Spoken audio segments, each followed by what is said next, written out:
Salut tout le monde, on va faire la correction d'un exercice qui porte sur le module d'électromagnétisme SMP 4. Ici, on a une plaque de dimension infinie suivant l'axe Y et suivant l'axe Z. Cette plaque est un milieu conducteur de conductivité gamma. Et elle est placée entre les deux plans d'abscisse x égale E sur 2 et x égale moins E sur 2. Cette plaque est plongée dans un espace où règne un champ magnétique B égale B0 cos oméga t UZ. Cela veut dire que le champ magnétique B est suivant l'axe OZ. Alors, première question, montrer que le Laplacien de B égale mu0 gamma, la dérivée partielle par rapport au temps du champ magnétique B.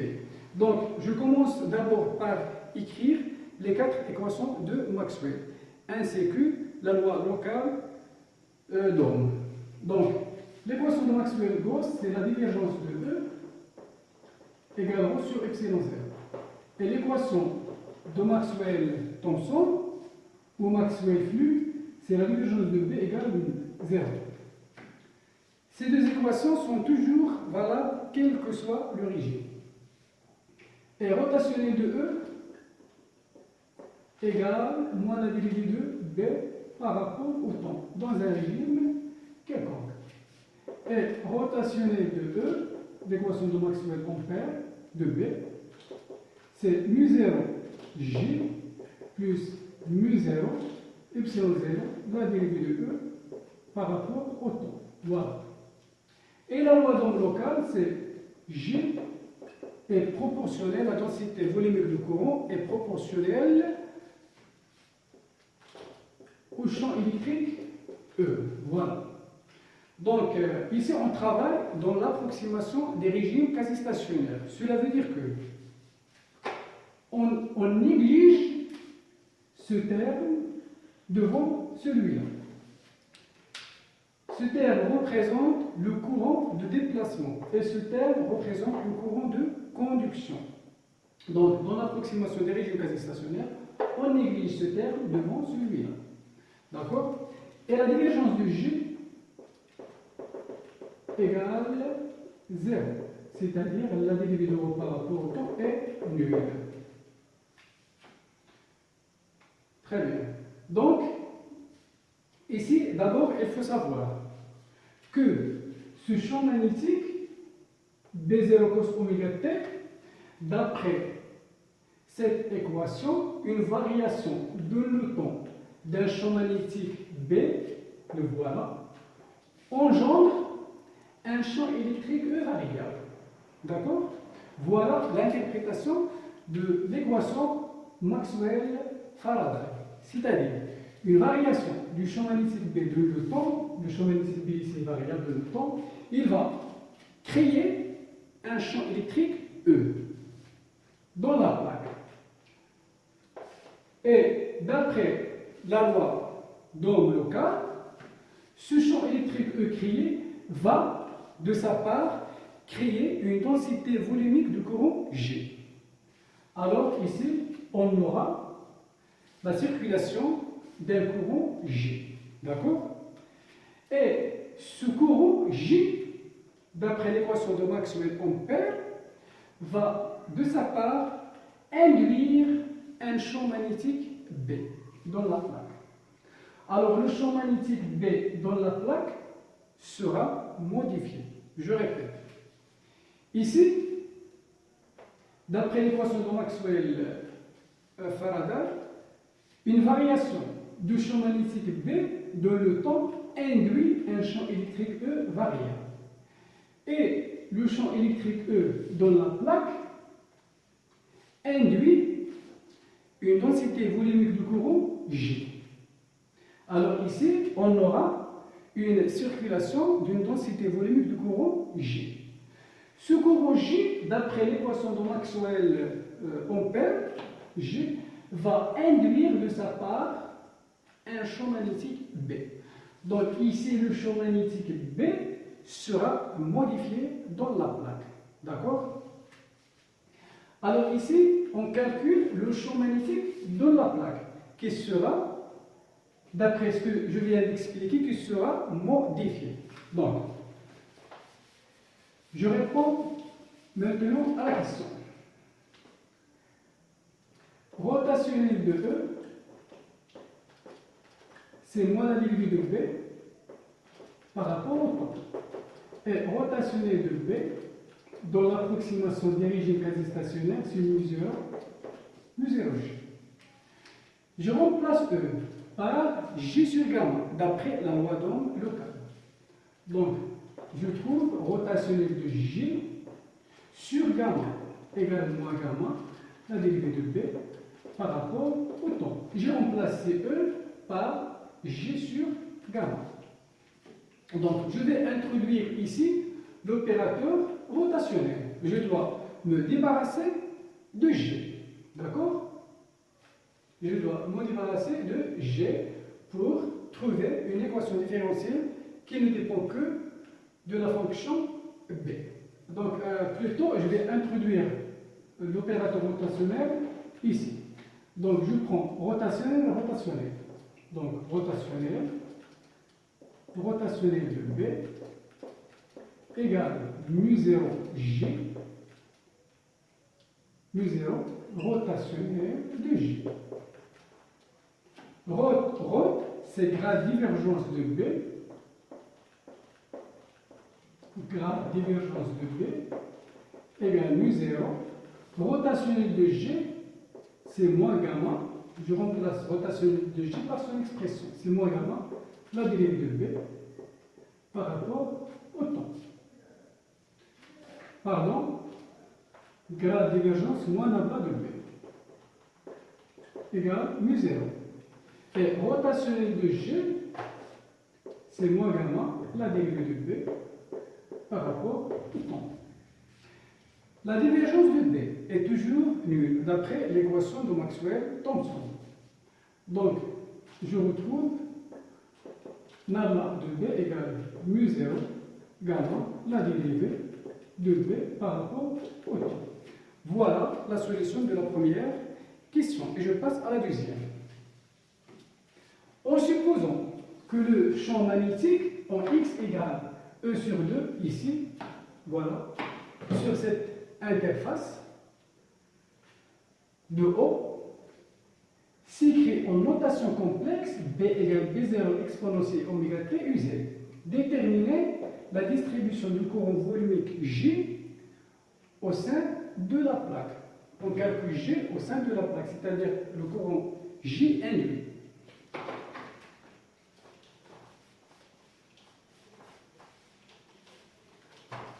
Alors, je dois d'abord faire un petit rappel concernant la notation complexe. Donc, toute grandeur vectorielle x s'écrit de la manière suivante. X, bien évidemment, en origine harmonique. X, 0 exponentielle i oméga t, par exemple, u oméga t. Voilà. X0 représente l'amplitude complexe. D'accord? Il ne dépend que des variables d'espace x, y, z. X dépend de x, y, z et t. Ici, l'amplitude ne dépend que des variables d'espace, c'est-à-dire x, y, z. Mais ici, x, en notation complexe, dépend des variables de l'espace ainsi que la variable dans le temps. La variable de temps, x, y, z et t. Très bien. Alors, on doit chercher d'abord le champ magnétique B. Donc, je reprends l'équation différentielle, la dérivée de B, mais en notation complète. Égal, c'est mu0 gamma, la dérivée de B par rapport au temps, mais en notation complexe. Alors, d'abord, il faut savoir la direction du champ magnétique B induit, ainsi que la dépendance V à V, c'est coordonnées X, Y, Z. Donc, je vais utiliser l'invariance du système, ou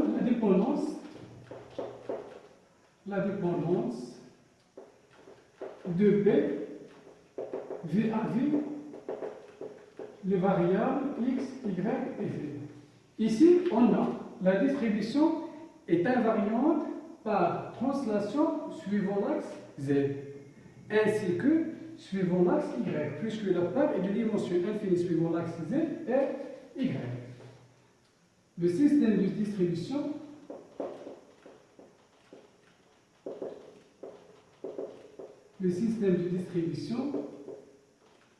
est invariant par translation suivant les axes y et z. Alors, on peut en déduire que le champ magnétique B ne dépend pas de y et z. Le champ magnétique B ne dépend pas de y et z. Et il ne dépend que de la variable y et z. Il ne dépend que de la variable x. Il ne dépend que de la variable x. Voilà, le champ magnétique B ne dépend que de la variable x. Il reste à chercher la direction du champ magnétique B. Le champ magnétique B, c'est le champ dans la plaque. Il sera, comme je viens d'expliquer, il sera modifié par B égale B0 cos oméga T, puisque la plaque est un milieu conducteur.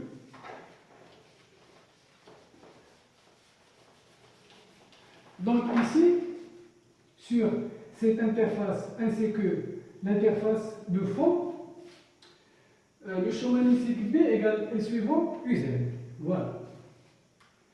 Donc, et on sait que le champ magnétique B est toujours perpendiculaire au plan de symétrie.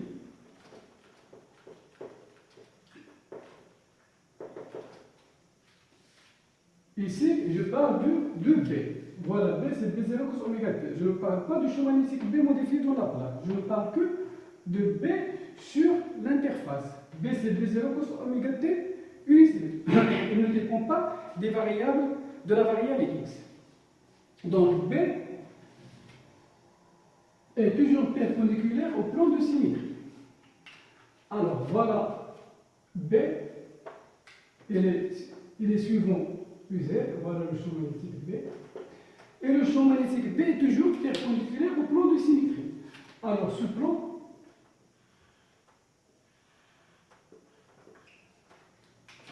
le plan pi, qui passe par le point M, où on calcule, où on cherche la direction du champ magnétique B, et le vecteur UY et UX.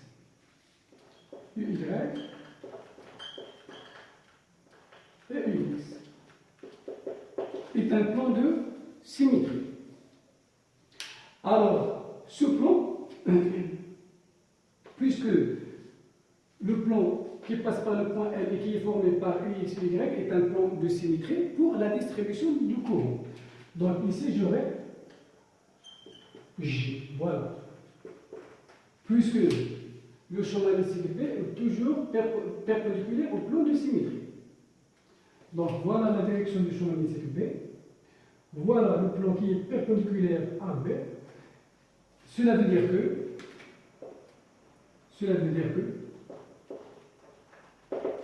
le plan P est un plan de symétrie de la distribution du courant.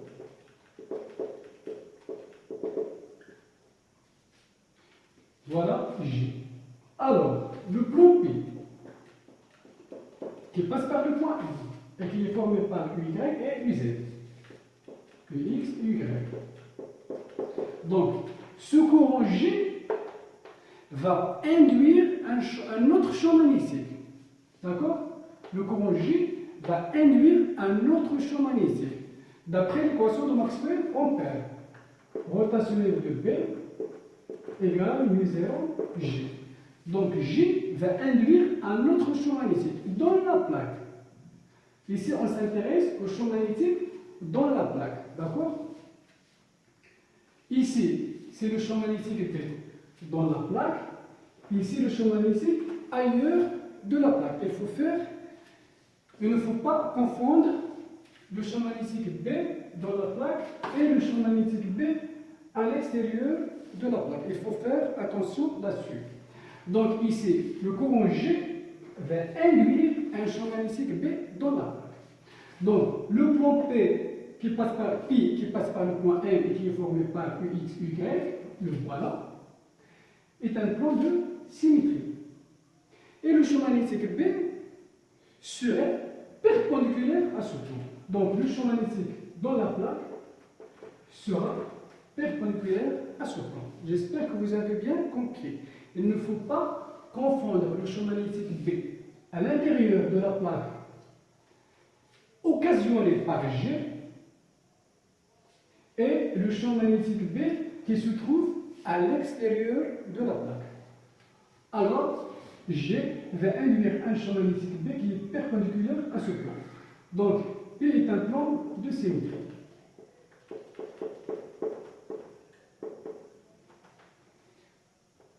Alors, B induit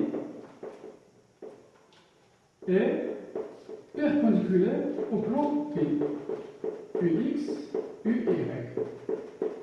Donc, le champ magnétique B induit, le voilà, et dans les parts BX, en notation complexe, B, on a démontré que B ne dépend que de X, B,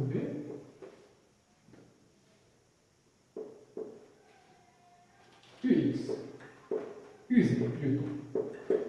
UZ, c'est un vecteur unitaire perpendiculaire à ce plan. Donc le champ magnétique B induit est porté par l'axe OZ.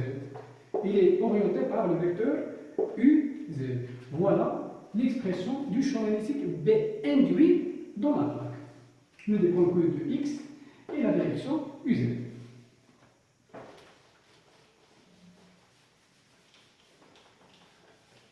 Alors, en notation complexe, le champ magnétique B induit, c'est l'amplitude complexe. Ici, il faut préciser les choses. Ici, B, X et T, en notation complexe, égale l'amplitude complexe qui ne dépend que de X, exponentielle I oméga T fois UZ. Voilà l'expression du champ magnétique B induit dans la plaque. Il ne dépend que de X et le vecteur unitaire UZ. Donc, je reprends cette équation. Le Laplacien de B, en notation complexe, égale mu0 gamma, la dérivée de B complexe par rapport au temps. Et je remplace B par son expression. D'abord, il faut savoir que ceci représente l'amplitude, la composante suivant l'axe OZ. C'est BZ, UZ. Donc BX égale 0, BY égale BY égale 0. D'accord? Voilà la composante BZ. C'est le facteur de UZ. Donc, je remplace B par son expression en notation complexe. D'abord, le Laplacien, B, c'est BZ fois UZ, égale mu0, gamma, la dérivée. Ici, je peux mettre donc U bar, donc mu0, BZ complexe, par rapport au temps, fois UZ. Le Laplacien, c'est la dérivée seconde de la composante BZ par rapport à x au carré, plus la dérivée seconde de BZ par rapport à y au carré, plus, voilà, la composante BZ. Plus la composante BZ par rapport à y au carré, plus BZ, UZ, toujours UZ.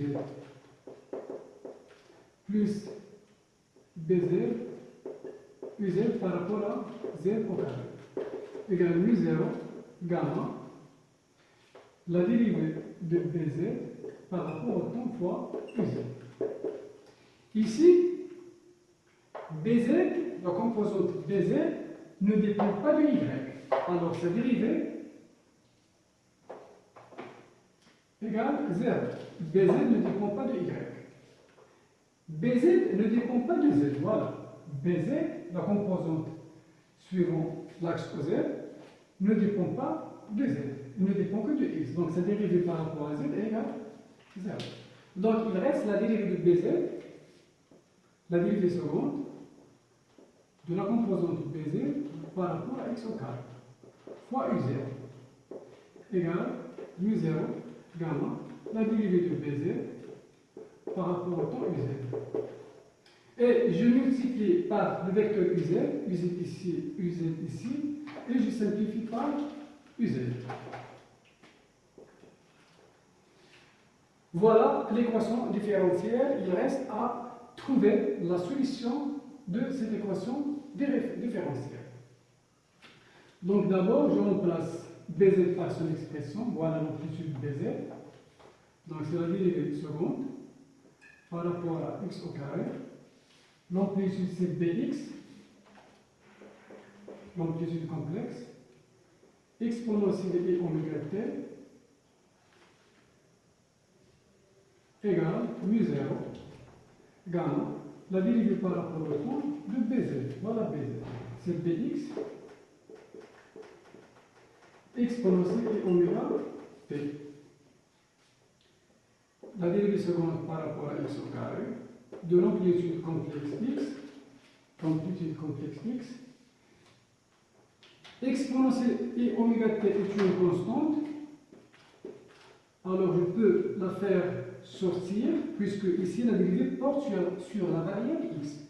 Donc c'est i exponentielle et oméga t égale.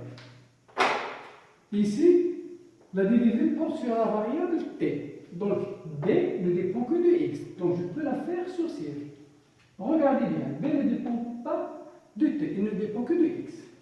Donc je peux faire sortir bx. Ça va faire mu0 gamma, bx, exponentielle et oméga t. Et je simplifie exponentielle et oméga t. Pour que cette équation soit vraie, il faut que ce terme égale ce terme-là. Donc la dérivée seconde de bx par rapport à x au carré égale mu0 gamma. Désolé ici, il reste la dérivée exponentielle. La dérivée exponentielle c'est i oméga exponentielle et oméga t. Donc c'est mu0 gamma i oméga bx. Voilà l'équation différentielle qu'on cherche.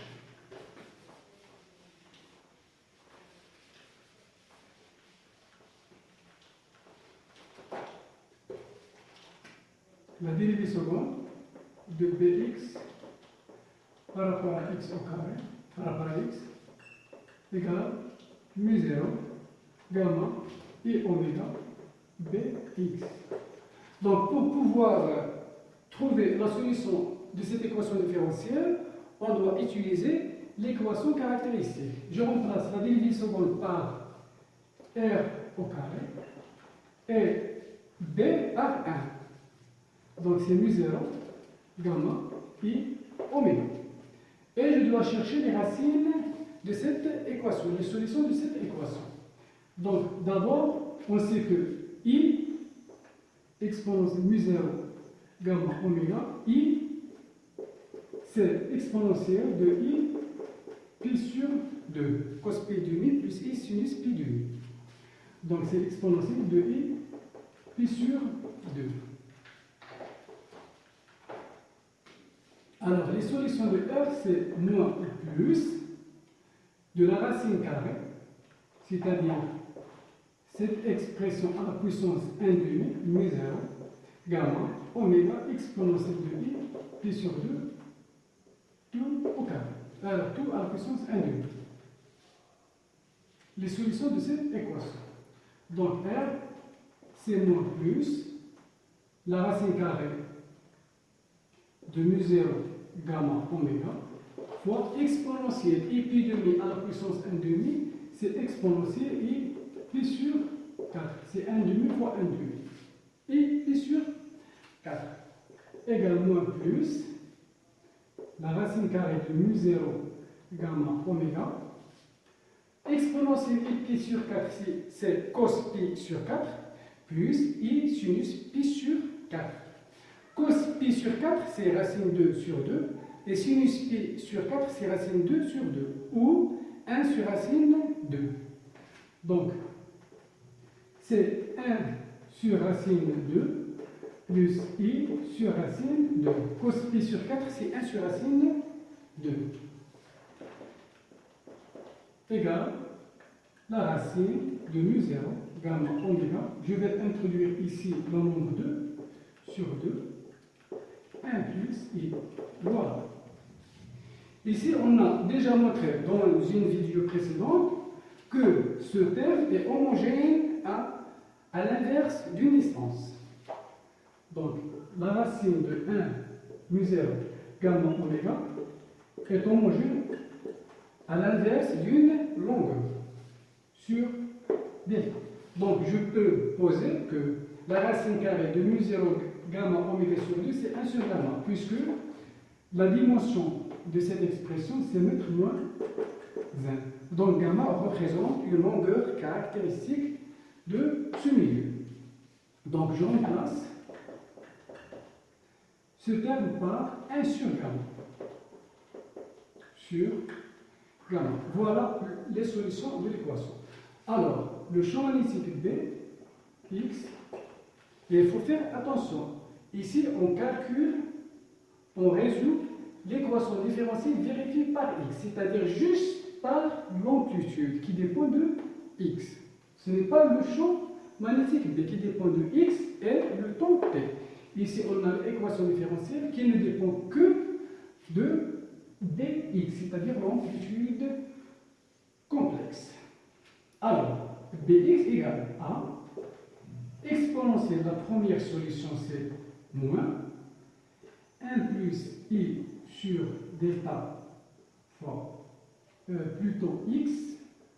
Ici c'est la dérivée par rapport à x. Donc je dois mettre ici x.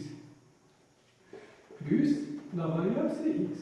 La variable, l'équation différentielle, c'est la dérivée seconde de x, de la variable, par rapport à x. Donc b exponentielle 1 plus i sur delta fois x. Voilà la solution de cette équation différentielle. Il reste à chercher les constantes a et b. D'accord? Donc on va utiliser les conditions illimitées. Les conditions aux limites.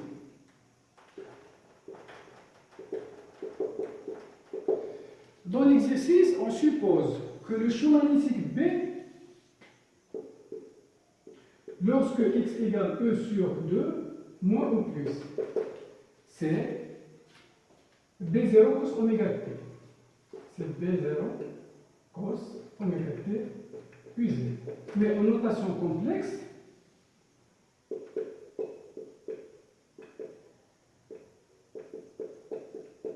c'est B0 exponentielle et oméga t usé. Voilà. D'accord? Donc le champ magnétique B induit dans la plaque, le voilà. Je peux faire ici le champ magnétique B induit. Voilà le champ magnétique B. Donc le champ magnétique B, xt, lorsque x égale E sur 2, moins ou plus, égale, le champ magnétique B égale, en notation complexe, c'est B0, exponentielle et oméga t usé. Voilà. Ici, c'est le champ magnétique B dans la plaque. Et B0 cos oméga t usé, c'est le champ magnétique B qui se trouve juste sur l'interface. Donc, le champ magnétique B dans la plaque, lorsque Z égale E sur 2, ou Z également E sur 2 égale B0 cos oméga t usé d'après l'énoncé de cet exercice. Donc, d'abord, je vais écrire l'expression du champ magnétique B. puisqu'on a calculé juste le champ magnétique, l'amplitude complexe. Alors, le champ magnétique B complexe, c'est l'amplitude exponentielle fois uz. Bx c'est A, exponentielle moins 1 plus I sur delta x, plus B exponentielle 1 plus I sur delta x, multiplié par, voilà Px, multiplié par exponentielle I oméga t uz. Voilà. Voilà l'expression du champ magnétique B en notation complexe, c'est-à-dire le champ magnétique qui dépend à la fois de la variable x ainsi que de la variable temps, le temps. Donc, ce champ magnétique, lorsque je remplace x par E sur 2, je remplace x par E sur 2. Je remplace x par E sur 2. X par E sur 2. Ceci est bien égal au champ magnétique ici. C'est B0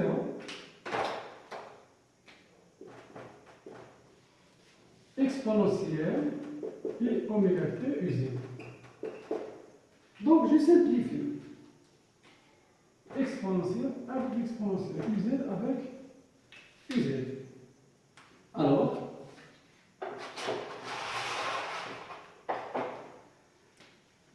A exponentielle moins 1 plus I sur delta fois E sur 2, plus B exponentielle 1 plus I sur delta fois E sur 2, à quoi égal? C'est B0. Voilà la première équation. C'est une équation qui dépend à la fois de A et B. Donc, alors, il faut chercher une autre équation. Je remplace encore une fois x par moins E sur 2, ici. Le champ magnétique ici, B, lorsque x égale moins E sur 2 égale B0 exponentielle et oméga t, d'après l'exercice. Donc, je remplace cette fois-ci x par moins E sur 2. Moins, ça fait plus, ici, moins. Donc ici, il n'y a pas de x. Donc, je trouve que A exponentielle plus 1 plus I sur delta, E sur 2, plus B exponentielle moins 1 plus I sur delta, E sur 2, égale B0. Alors, il faut remarquer que ce facteur est bien égal à ce facteur. Et ce facteur-là est bien égal à ce facteur. Donc, ces deux équations sont équivalentes. Donc, ici, je peux déduire que B serait bien égal à A. Ici, B serait bien égal à A. Puisque ces deux équations sont équivalentes. D'accord? Donc, voilà ce terme, en moins I, moins 1 plus I sur delta E sur 2, et voilà exponentielle moins 1 plus I sur delta. Donc B égale A, A égale B.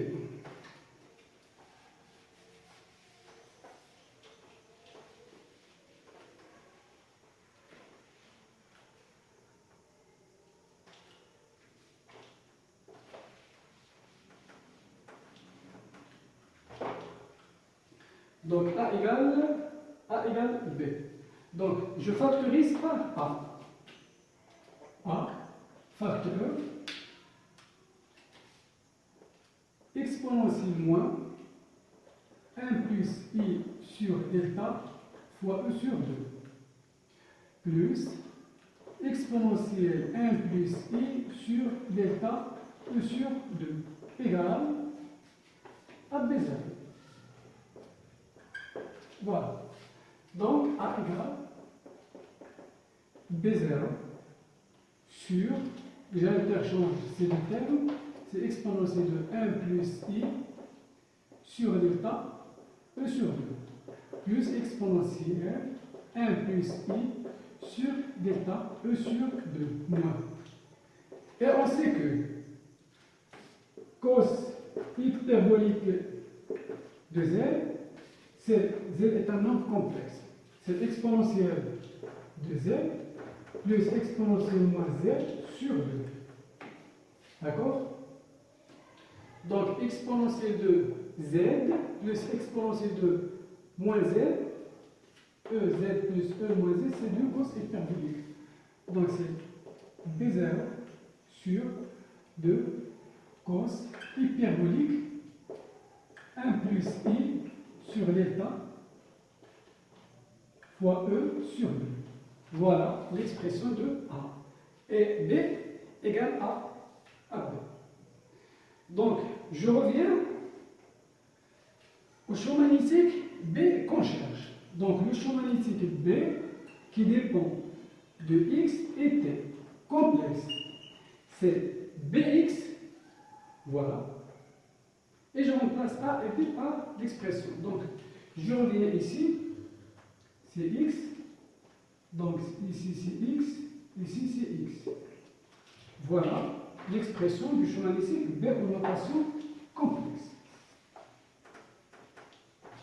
Voilà l'expression qu'on a trouvée. Donc, il faut remplacer A par son expression. Ici, B égale A. Donc, je factorise par A. Donc, je factorise par A. A, on a déjà calculé. C'est B0 sur 2 cos hyperbolique de 1 plus I sur delta fois E sur 2. Je factorise ici par A. Il reste exponentielle de 1 plus I sur delta fois X plus exponentielle moins 1 plus I sur delta fois X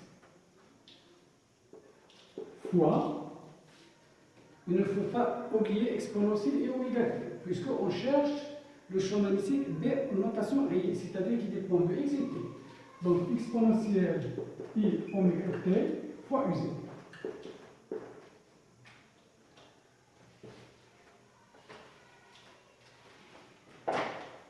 Voilà. Donc c'est B0 sur 2 cos hyperbolique de 1 plus I sur delta E sur 2. Ici c'est 2 cos hyperbolique de la même façon, cos hyperbolique de 1 plus I sur delta fois X. Je simplifie par 2. Et je retrouve l'expression du champ magnétique B en notation complexe. Et pour pouvoir en tirer le champ magnétique B en notation réelle, alors le champ magnétique qu'on cherche en notation réelle, c'est la partie réelle de cette expression. Donc je dois calculer la partie réelle de cette expression. Donc c'est la partie réelle de cette expression. C'est B, X, T. Alors je vous laisse le soin de calculer la partie réelle de cette expression. C'est un peu très compliqué en termes de calcul. Donc voilà. Alors il reste à déduire l'expression de G. Donc ici, rotationnel de B, d'abord, rotationnel de B, d'après l'équation de Maxwell-Ampère, rotationnel de B, en notation complexe, c'est nu0 J, en notation complexe. Rotationnel, c'est la dérivée par rapport à X, la dérivée par rapport à Y et la dérivée par rapport à Z. B ne dépend que de la direction UZ. Donc Bx égale 0, la composante Bx, comme je viens de démontrer tout à l'heure, Bx égale 0, By égale 0, et Bz, voilà, plus que B fois UZ. J'ai oublié ici, j'ai oublié ici exponentielle et oméga t UZ. Ce terme, ce facteur, représente Bz, la composante Bz, c'est-à-dire le facteur de UZ. D'accord? Donc Bx égale 0, By égale 0, et voilà Bz. Donc je prends Bz. D'accord? Cette expression, je la note Bz. égale mu0 G en notation complexe. Alors, je dois calculer ce produit vectoriel. Je barre la première ligne et je fais le produit de cette diagonale dans le produit de cette diagonale. Donc, la dérivée de BZ par rapport à Y égale 0, puisque BZ ne dépend pas de Y. Donc, sa dérivée par rapport à Z égale 0. Donc, ce qui implique, c'est la dérivée de BZ par rapport à Y fois EX. UX moins, je barre la deuxième ligne, la dérivée de BZ par rapport à X. Voilà BZ. BZ par rapport à X fois moins la dérivée de 0 par rapport à Z, c'est 0. Donc fois UY. Et je barre la troisième ligne, la dérivée de 0 c'est 0, moins la dérivée de 0 c'est 0. Donc c'est mu0 G en notation complexe. Ici, BZ ne dépend pas de Y. Vous voyez, BZ ne dépend pas de Y. Donc la dérivée de BZ par rapport à Y c'est 0. Donc il reste la dérivée de BZ par rapport à X, QY égale moins mu0 G. Donc G, c'est G complexe fois UY. G ne dépend que de UY. Voilà, par identification, Gx égale 0, Gz égale 0, il reste la composante GY. Voilà. Puisque mu0 G, c'est Gx UX plus GY UY plus GZ UZ. Gx égale 0, GY égale 0, GY égale G et GZ égale 0. Donc par identification, je dérive BZ par rapport à X. Voilà BZ, l'amplitude. L'amplitude B exponentielle est oméga t. Ici, l'amplitude est oméga t. Il ne faut pas oublier. Voilà. J'ai noté que toute cette expression, c'est BZ. Très bien. Donc, je remplace BZ par son expression. Voilà. Donc, je dérive BZ par rapport à X. La dérivée de cos hyperbolique de X. Donc, je vais faire un petit rappel ici. Cos hyperbolique de AX, sa dérivée, c'est A sinus hyperbolique de AX. Et la dérivée de sinus hyperbolique de AX, c'est A cos hyperbolique de AX. Donc ici, je dérive PZ par rapport à X. Ici, c'est une constante, je dérive cette expression. Alors, c'est P0 sur cos hyperbolique de 1 plus I sur delta, c'est une constante, alors je dérive cos hyperbolique de 1 plus I sur delta. Donc c'est 1 plus sur delta, je dois faire sortir le facteur en X sur delta, fois, et le cos hyperbolique devient, en dérivant, sinus hyperbolique de 1 plus I sur delta fois X exponentielle et oméga t uz égale moins y plutôt égale moins mu0 g y.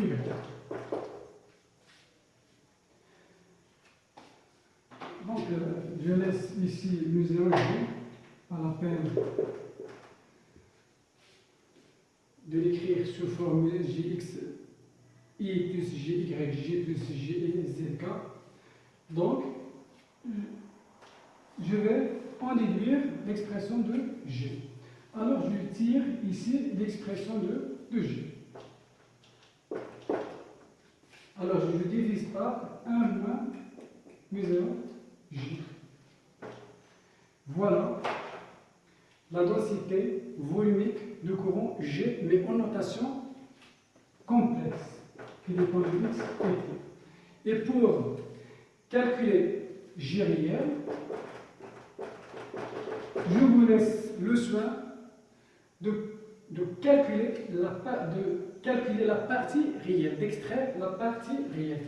C'est la partie réelle de G qu'on a démontré. Et ça nécessite trop de calcul, c'est un peu compliqué. Donc Gxt, c'est la partie réelle de G qu'on vient de calculer. Et merci d'avoir suivi cette vidéo, à la prochaine.